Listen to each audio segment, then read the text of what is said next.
भारत में इंतखाब का बिगुल बज चुका है।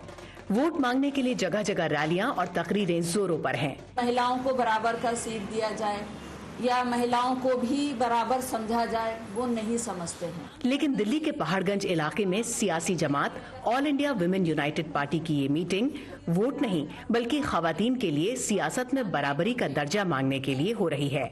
All India women united party Bharat की वाहिद ऐसी जमात है जो सिर्फ खवातीन के लिए बनी है। इसकी बुनियाद 2014 में इस मकसद के साथ रखी गई कि पार्लियामेंट में औरतों की तादाद 50% तक लाई जाए। जब आपके पास कोई पावर है ही नहीं, जब आपके कलम में ताकत है ही नहीं, आपके पास बैठने के लिए चेयर है ही नहीं, तो आप बस इसी तरह धक्के खाते रहिए, घूमते रहिए, फिरते रहिए, बातें सुनते रहिए, तो ये मिसयूज हुआ औरतों का।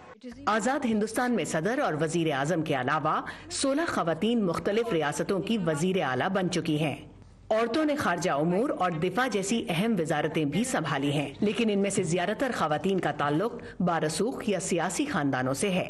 उनको नॉर्मल महिलाओं का रिप्रेजेंटेटिव समझना मेरे हिसाब से ठीक नहीं है। नॉर्मल महिलाओं का अगर आपको देखना है तो वो फिर आपको इनको छोड़ के देखना पड़ेगा। 2014 में भारतीय पार्लियामेंट की 543 सीटों में से सिर्फ 61 पर खवातीन मुंतखब हुई, जो अब तक की सबसे बड़ी तादाद है। मुल्क की आबादी का 48% हिस्सा होने के बावजूद पार्लियामेंट में सिर्फ 11% तक महदूद होने की मुख्तलिफ वजूहात हैं। पॉलिटिक्स में एज आई सेड पूरा टाइम आपको बिल्कुल उलझे रहना है। पॉलिटिक्स में कॉन्स्टिट्यूंसी बनानी है, स्पीचेस देनी है, लोगों के घर जाना है।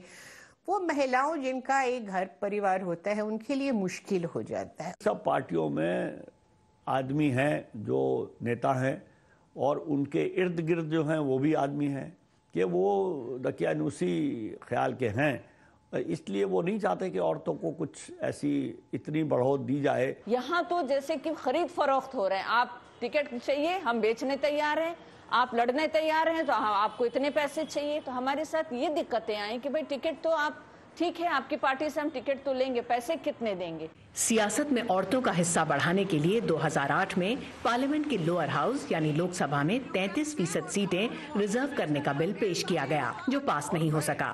माहिरीन मानते हैं कि जब तक सियासी ताकत खवातीन के हाथ नहीं आएगी तब तक हालात नहीं बदलेंगे। आपके हाथ में जब सत्ता आ जाती है, टिकट देने की सत्ता, पैसे देने की, जॉब देने की, फेवर्स करने की, then men will listen। सियासत में अपनी एक मुकम्मल जगह बनाने की जंग भारत ही नहीं पूरे खित्ते और दुनिया की औरतें लड़ रही हैं।